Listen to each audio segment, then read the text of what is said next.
नमस्कार मित्रांनो, स्वागत करतो तुमचं आपली मराठी चॅनलमध्ये।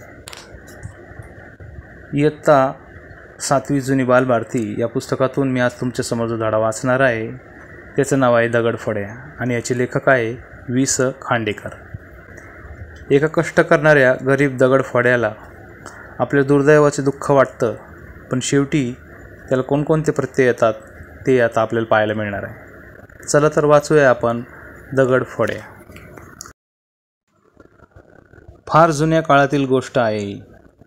एका खेडेगावात एक मनुष्य राहत असे। खडक फोडून काढायचा धंदा करत असे। हे काम मोठे कष्टाचे होते। रक्ताचे पाणी करावे लागे तिथे। आपल्या मजुरीवर तो मनुष्य उजाडल्यापासून दिवस मावळेपर्यंत काम करत राहील, घाम गळत राहील। पण उभ्या दिवसाच्या कामाचे दाम पाहिले की त्याला आपल्या दुर्दैवाचे दुःख अधिक तीव्रतेने जाणवे। त्याच्या मनातही छानदार मच्छरदाणीने झाकलेल्या पलंगावर विश्रांती घेत पडणे इतका मी श्रीमंत झालो तर काय बहार येईल। त्याच क्षणी आकाशातून एक देवदूत खाली उतरला आणि त्याच्या पुढे उभा राहून म्हणाला, अभागी मनुष्या, तुझी इच्छा तृप्त होईल। त्याचे मधुर सुखस्वप्न सत्यसृष्टीत उतरले। लक्षाधीश होऊन रेशमाच्या मच्छरदाणीने आच्छादलेल्या मंचकावर तो अहोरात्र लोळू लागला। एके दिवशी त्या देशाच्या राजाची स्वारी त्याच्या वाड्यावरून गेली। राजाच्या रथाच्या पुढे आणि मागे घोडेस्वार धावत होते। राजाच्या मस्तकावर एका सेवकाने सोनेरी छत्र धरले होते। हे दृश्य पाहताच तो श्रीमंत मनुष्य अस्वस्थ झाला।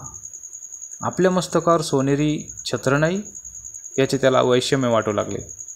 तो स्वतःशीच उद्गारला, किती दुर्दैवी आहे मी, कोणी मला राजा केलं तर। त्या क्षणी तो देवदूत पृथ्वीवर आला आणि म्हणाला, अभागी माणसा, तुझी इच्छा सफल होईल। तो राजा झाला। त्याच्या पुढे आणि मागे घोडेस्वार धावू लागले। त्याच्या डोक्यावर सोनेरी छत्र झुलू लागले। उन्हाळ्याचे दिवस आले। सूर्य आग ओकू लागला। धरणीचे अंग भाजून निघू लागले। गवताचे पाते नि पाते वाळून गेले। सूर्य आपल्यापेक्षा श्रेष्ठ असल्यामुळे उन्हाने आपला चेहरा भाजून निघतो अशी तक्रार हा राजा आता करू लागला। तो स्वतःशीच उद्गारला, किती दुर्दैवी आहे मी, सूर्य झाला असतो तर काय मज्जा आली असती। त्या देवदूताच्या कृपेने तो तात्काळ सूर्य झाला। त्याने पृथ्वीवरल्या सर्व लहान थोर प्राण्यांना भाजून काढून सळो की पळो करून सोडले। पण एके दिवशी या सूर्याच्या आड एक भला मोठा ढग आला। सावली मिळाली म्हणून पृथ्वीने सुटकेचा सुस्कारा सोडला।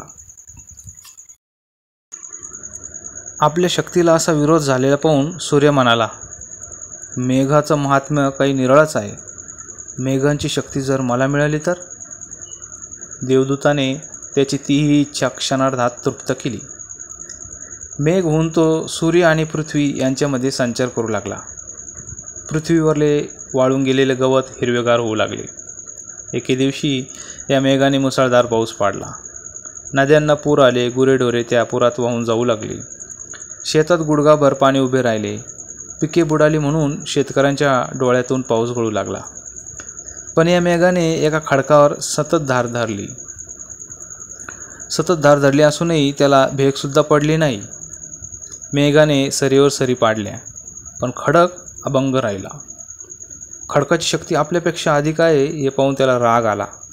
स्वतःवर चढफडत तो म्हणाला, किती दुर्दैवी आहे मी, खडक झालो तर। तो खडक झाला। उन्हात आणि पावसात हा खडक एखाद्या समाधी लावलेल्या साधूप्रमाणे स्वस्थ बसून राहील। एके दिवशी एक दगडफोड्या कुदळ हातोडा वगैरे हत्यार घेऊन तेथे आला। खडक उद्गारला, या मनुष्याची शक्ती माझ्यापेक्षा मोठी आहे। हा माझे तुकडे तुकडे केल्याशिवाय राहणार नाही। छे छे छे छे, किती दुर्दैवी आहे मी। कुणी देवदूत प्रसन्न झाला तर त्याच्यापाशी मी एकच वर मागेन, मला या मनुष्याचं रूप दे। झालं, स्वर्गातून देवदूत खाली उतरला आणि म्हणाला, अभागी मनुष्या, तुझी इच्छा तृप्त होईल। आणि तो पुन्हा दगडफोड्या झाला। तर मित्रांनो, कसा वाटला तुम्हाला दगडफोड्या?